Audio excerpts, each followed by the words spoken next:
The now is simply an ever-unfolding self-disclosure. And life is about the business of perceiving itself and understanding itself, and this is really the whole process. This is all that's ever going on. It's wisdom about the business of discovering its own infinity, its own beauty, its own perfection.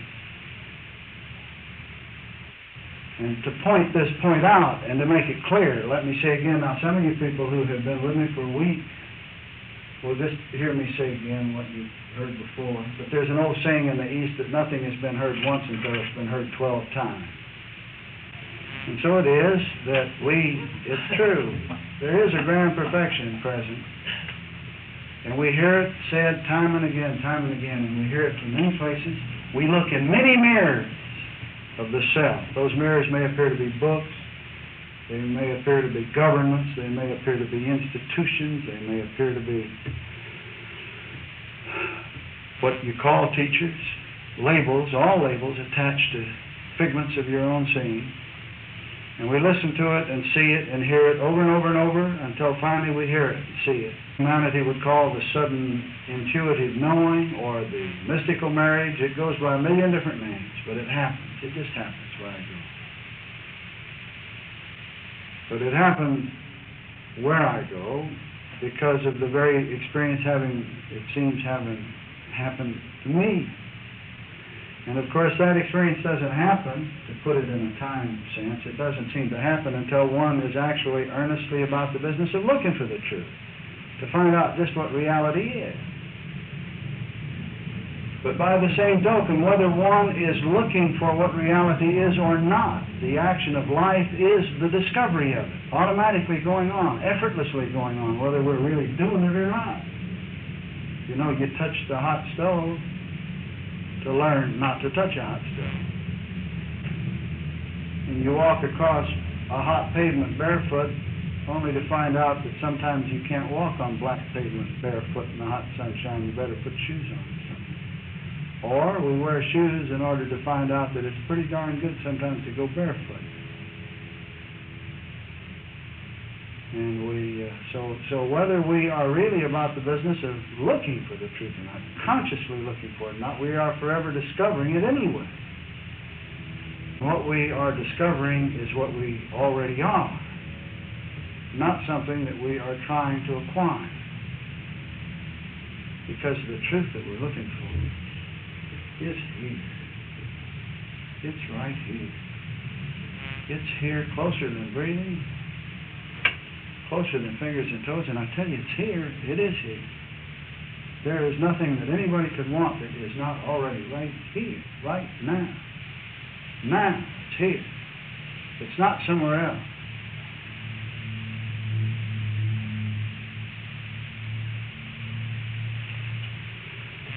By way of illustration, I might point out that the alphabet is right here.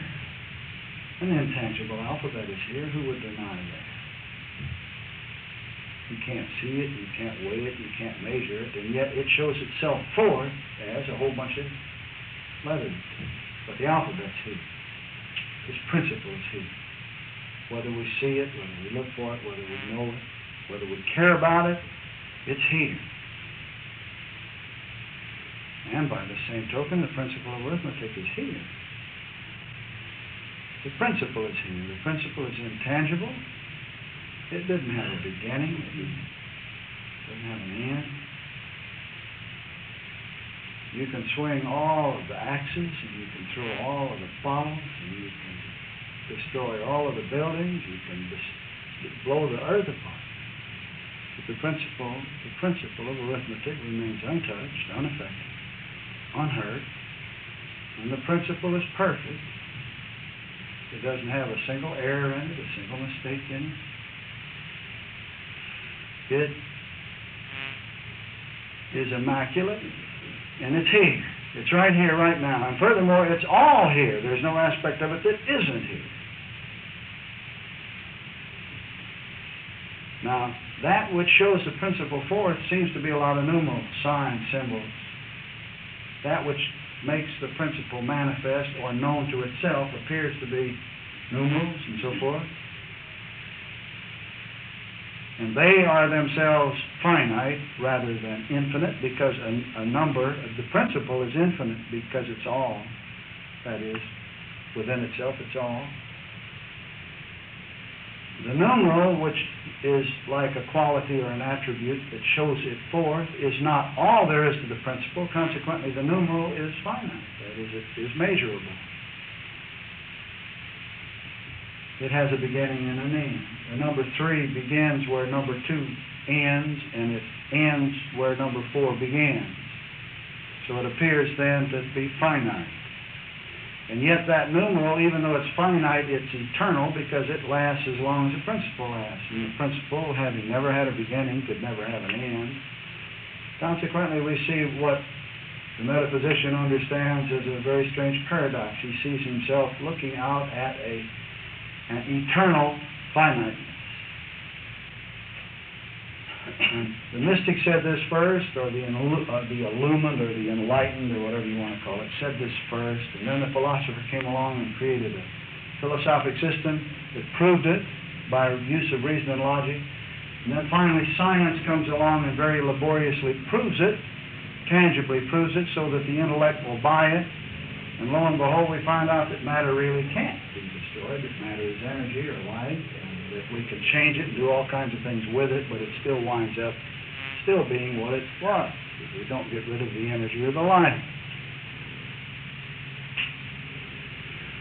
Okay, now that sounded, let's come down just a little bit. What I've said is that there is a pure and perfect principle right here, right now, to be discerned. And that the awareness or the life we are is the discerning of it going on. Continually going on, whether we like it or not. And that all that we're concerned with is this now instant, this now moment. And that's all we've really ever been concerned with. You know, I love when all of the kids started talking about the now.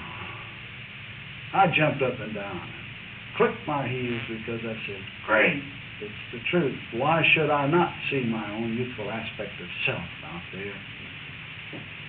Discovering the beauty and the perfection that now is.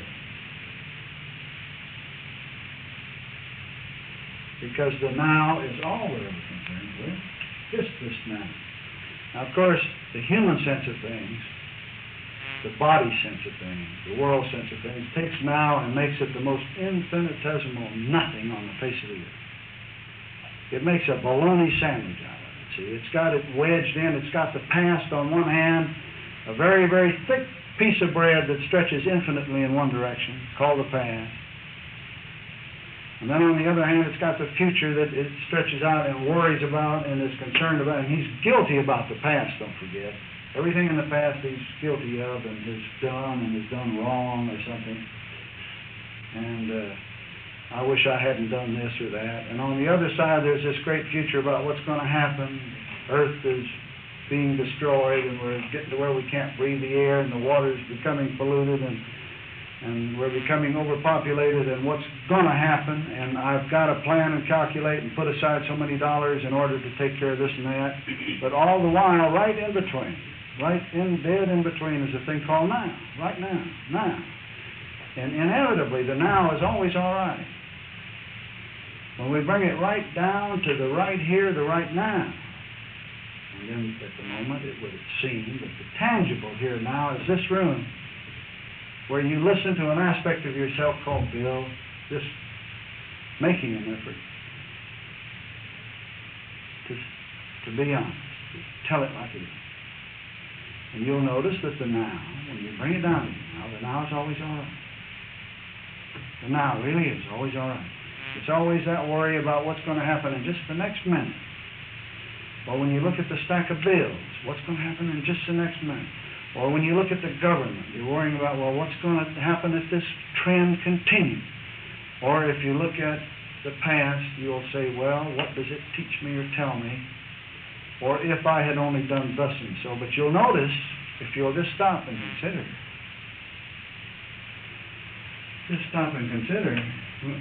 when do you think about the future? That is, when do you do all of this great planning and calculating about what I'm going to do next? When? When do you do it? If it isn't now. We even do our worrying now. And we hold ourselves guilty of being imperfect and impure and incomplete and gendered and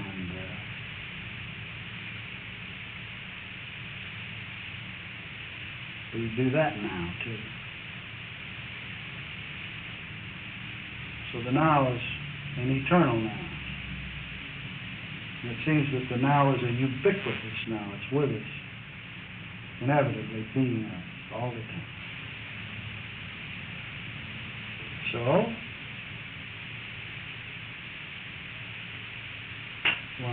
when trials or tribulations set in of a personal nature, now for some strange reason I'm picking up a sense or feeling here that I'm not talking to people with trials and tribulations or anybody trying to get rid of anything. But rather there's a great sense of everybody here attempting to understand something, which is just great. But let's make a hypothetical thing that is not now. But for the sake of illustration or clarity, let's suppose one has a great sense of agony at the moment, a sense of incompleteness, a sense of unfulfillment, a sense of a great destiny or something, some great grind in the belly, which is the divine discontent, and is brought to his knees and is in the basement. One can always, in the twinkling of an eye, come back and say to himself, well, now, see here, now is the time I'm really concerned with, and this now is all right. There's nobody knocking at the door right now trying to collect the bill. There is no one trying to destroy my home right now. This now is fine. This now is all right, and it does seem that we have to make this little simple start. And this is what the kids have been smart enough to see. They said, now is the acceptable time.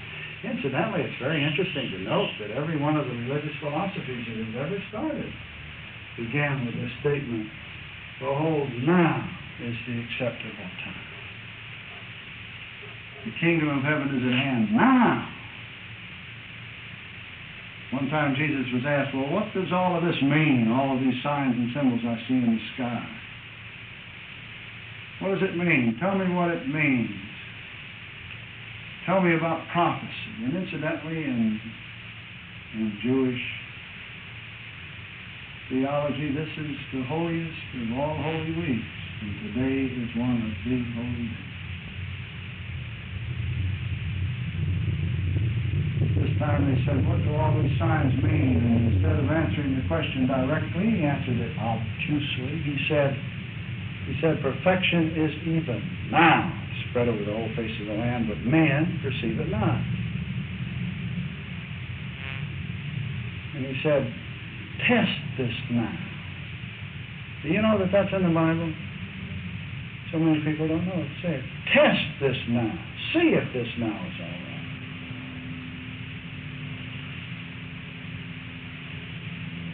Well, okay. Obviously, we look around and we see a world in great turmoil, and you can say, well, hell fire, the now is not all right. What do you mean the now is all right? We've got a government that is becoming a bigger government. We've got people who are denying our freedoms. They're trying to take it away from us. We have great organizations that are trying to impose rules and regulations. And freedom is not now, we hear said so often. So how does one go about testing this now? And of course herein comes the light about which I've tried to talk, and it's so simple as to be unbelievable. And the intellect will never understand it, but the heart does. But I assure you that the words are directed to a heart, to a heart, to a heart. Because I know the heart understands, and the heart will hear. And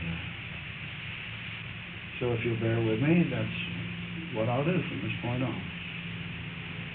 I would like to say that the heart does not respond as quickly as the intellect.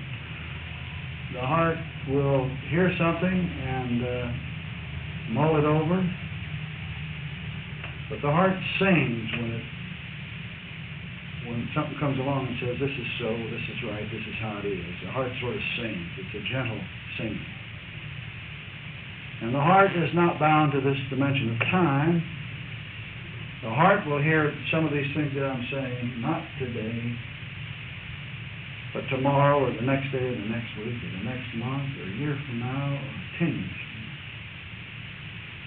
And it blooms things. So please understand that I'm not trying to lift anybody up now so that you're walking around with feet of fire or so that the healing transpires or so you'll say, hot dang, this is really inspirational. I'm not doing that at all. I want to be honest and say it like it is. I want to just tell my own story. And once again, I point out that that's really all I can do is tell my own story. That's all any of us can really do, is tell our own story. But when we tell our own story, we can speak with authority because we know it. Now, what I'm going to try to say is something I know. It's what I know. It's what I've lived. And I won't be talking theory, and I won't be talking speculation, and I won't be talking what I think. But I will be telling you what I know because I've lived it, and I've lived on both sides of it. You know, there's a tremendous difference between intellectualizing and then doing that is knowing something and living what that knowing allows one to do. There is one thing to see that freedom is man's natural estate, and another thing to live it. And if you will, every time I say I, and speak of an I experience, please put yourself there in lieu of it. Because I tell you a very simple truth, that what you hear right now is yourself. What you see is yourself. The one out there is yourself. Even though we label it, name it. Even the government we see that we want to improve, even the world that we see that we would want to improve is I, identity. It's included here as I. Because I'll tell you something now that is the point that the young kids seem to have seen in many respects. Especially those that want to include truth in their search. They want to include, not exclude, an overriding, underwriting, eternal principle as being somewhere included in the scene. They seem to see it. And they see it more quickly than the older people do, simply because it hasn't been covered over with this grand veneer of trying to make a living and contend and battle our way through a thicket. Now listen gently. Let me show you why the world is really who and what you are and not separate and apart from it. Right now, what is it that hears these sounds?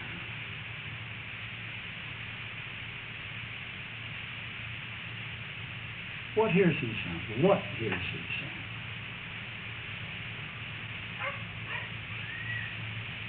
What?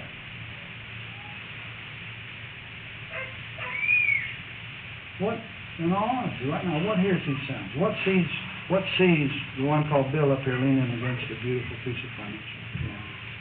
What sees these sounds? What hears these sounds? Obviously. I was given 28 days to answer this question in the old Taoist tradition. The question is asked, you spend 28 days in study and contemplation and wandering around from pole to pole. The metaphysician just reads his book, boy, reads it, puts that one down, reads another one. Somebody told me about a fellow who for 2 years, every day, read another book. One book a day for 2 years in order to read all the truth there was. It's better to read one book 100 times than it is to read 100 books once, in my opinion. But right now, what hears these sounds? The laughter of children in the distance and the sound of dogs barking.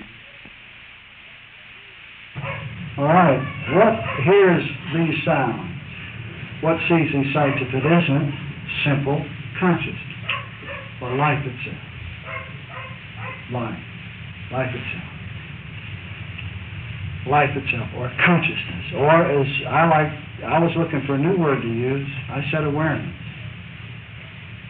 One that had not been used so often and hadn't become so trite and so stuck and nailed down by the sundry establishments and institutions and philosophies and religions. I used the term awareness. But what is it if it isn't awareness right now that is being awake?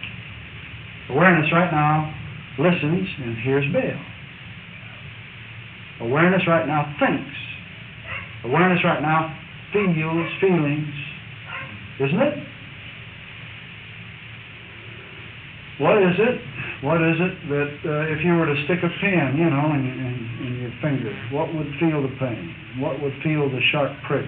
What would see the sight of blood? Awareness. Awareness. If you were to, right now it includes a very beautiful room, a very lovely home. What sees the beautiful room and feels the feeling in it? It's awareness doing it. Where is the image, the form, the shape, or whatever you call it, or the piece of furniture called piano? It's within awareness. Within awareness. It is seen within awareness. What you really see here are a lot of qualities and attributes,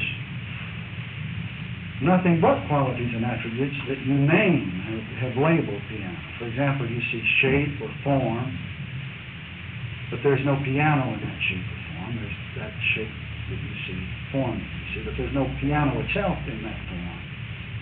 You see color, but there's no piano itself in the thing called color. Color is a quality or an attribute. Form is a quality or an attribute. Right? You hear sounds, and sounds are wavelengths, vibrations. But where are they perceived? Within awareness itself, right? These qualities and attributes are seen and perceived within awareness itself. You see green leaf here. If you were to feel it and touch it, you would feel texture. You would feel, say, smooth. But there's no leaf itself in smooth. There's no leaf itself in softness. And so if you'll just stop and think, every form that's ever perceived is just a whole bunch of qualities and attributes. One of them is color.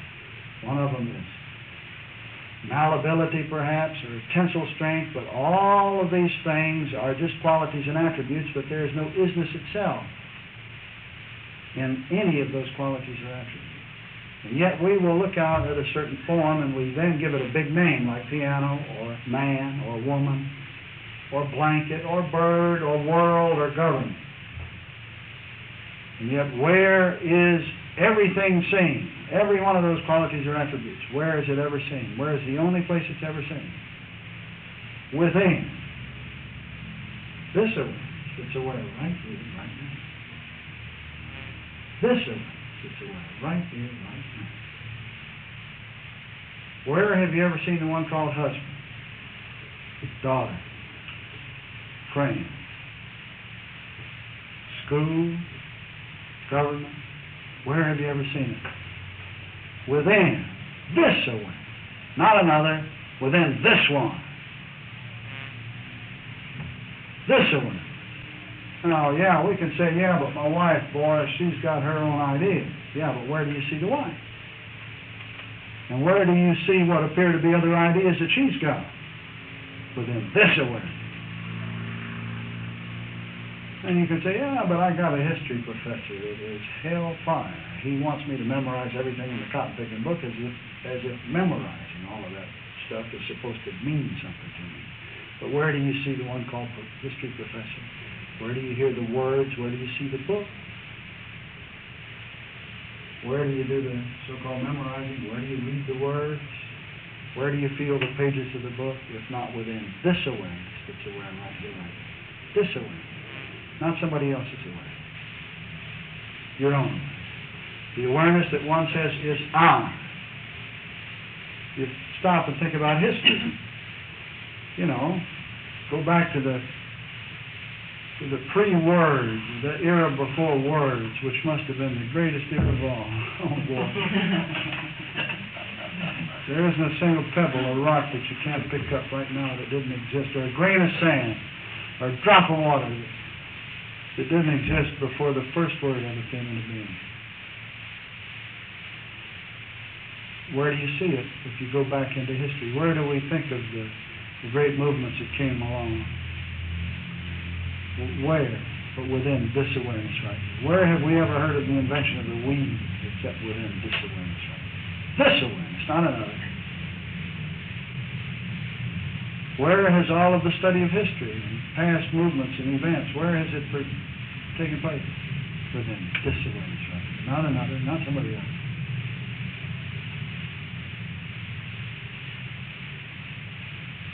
And if you were to start naming the figures of history and how great they were and what they did and didn't do, what Abraham Lincoln meant to this country, what Karl Marx has done with his philosophy, what seems to be going on in the Vatican or in Boston, where have you ever seen or heard or felt or known about any of those concepts? Always within this awareness. Never have we ever been concerned with another single awareness. This awareness. Here is us. Now, it's true, we look out at the images out there and we get all wrapped up in them and what they're doing or not doing, what they're feeling or not feeling, the way they're acting or not acting, what we would like to have them do or not do. But all the while, we're still looking out at an aspect of the self we are. Here's I.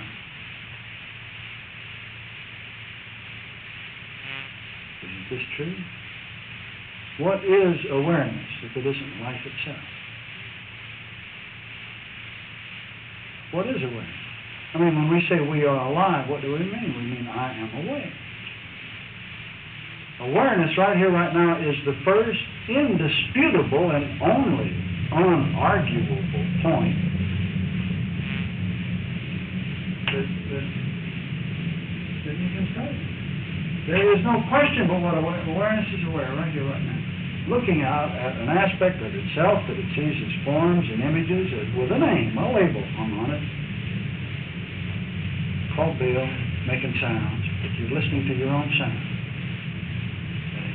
If you identify as awareness, you're listening to your own sound. If you identify as a life, awareness, you're looking at your own sound.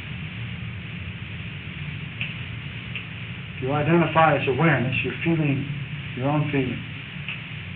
You're not capable of absorbing the so-called feelings of another. You realize what a ridiculous concept that was. Where did that ever come from? That I can. Also, if you identify as awareness, you can see suddenly that the authority lies here as awareness, and not out there with the image that's in it.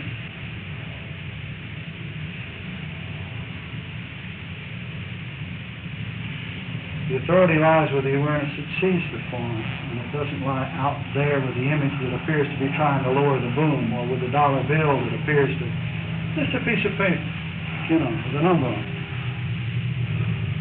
Or most often, this thing that the lifeblood of this thing out that we see within awareness, called the financial institution. This thing called the financial institution, where has it ever been perceived except within awareness? And all that constitutes its lifeblood, called gold or money, where has it been conceived or seen or known or understood except within this awareness right here? Now the question is very simple. Where does the authority lie? With awareness or with the image that's within?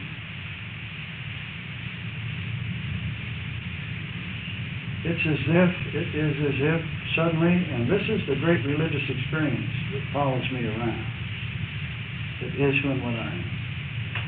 It is man's great and sudden new discovery of an identity that he is that is infinitely greater than a bunch of fingers and toes and pumps and brain cells and lobes and hair and water and all of that. An identity infinitely greater than that. It's the discovery of an infinite identity that is already pure and perfect, on the scene, about the business of discovering itself. Now, I have no other story to tell except to point out that awareness itself is the identity one. And that if we would get to the root of what seem to be our trials and tribulations, our lack of dollars, our lack of security, our lack of a government that should be what it is, our lack of education as it should be, whatever the appearance, if we would get to the root of it, we'd come home and discover identity. Here is I first, where dominion is. And we see that we get the beam out of this side before we worry about the mote out there.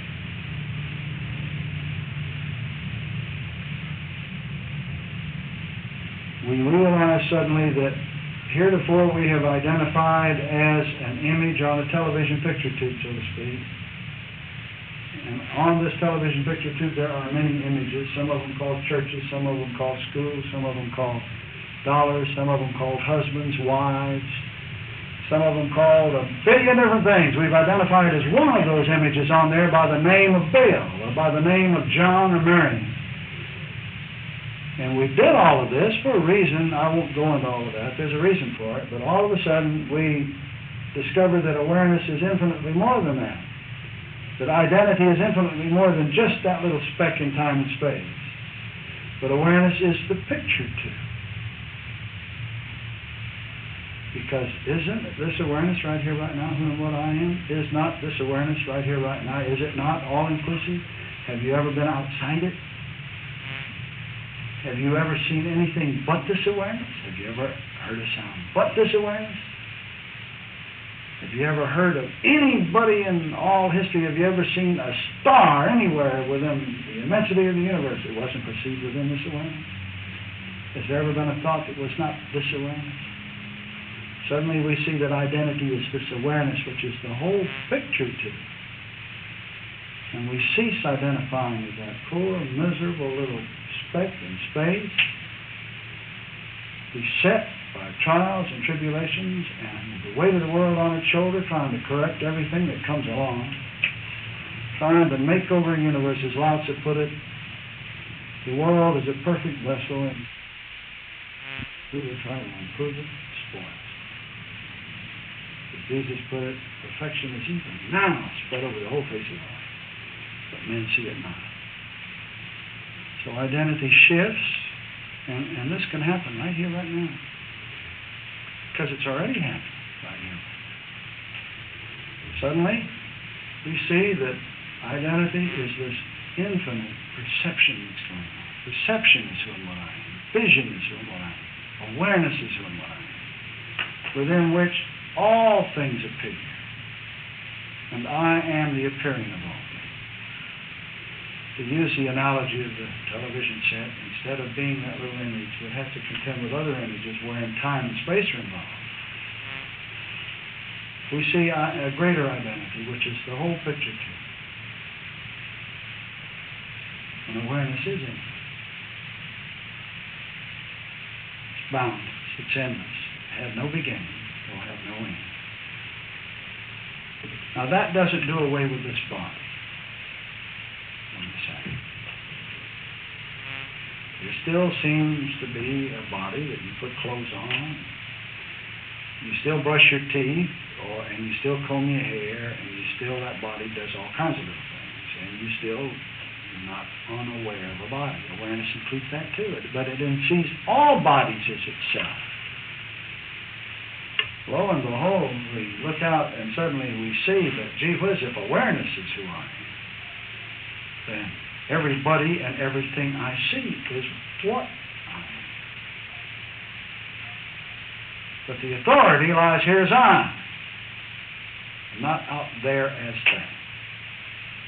Not out there as that dollar bill, or out there as that institution, or out there as anything else. The authority is here's I, as it was put by Moses. And I suppose today should be the appropriate day to say it. And God gave man dominion over every creeping thing that creepeth upon it. And behold, everything was good. Now, our temptation, once this point has been seen, it's to keep falling back into the little limited, narrow sense of self and continue and to go on contending with the sights and the sounds out there. To fall back into the belief that we are just a speck in space and that they can lead us around by the nose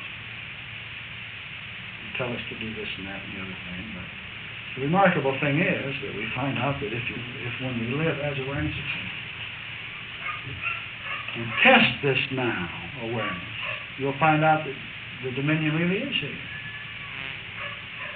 And if that much that appears to be the authority out there is really just a paper tiger, unfortunately to use that expression. I suppose it's unfortunate that I should use such an expression. But it really is. The body that appears to be malfunctioning. Why? So a body is malfunctioning. So what? Awareness isn't malfunctioning. Suddenly it's as if we were, instead of identified as a leaf on a tree, we identify as the whole tree, and all the leaves are in what we are. Suddenly we look out and we see that all people are our brothers, to put it that way. And that to criticize and condemn or lower the boom on anyone out there, to call them good or bad, is to only lower the boom and condemn some aspect of the self I am. To say that somebody out there is guilty is to call myself guilty. To say that somebody out there is destroying something is to say I'm destroying. And I know full well that awareness is not about the goodness of doing itself in.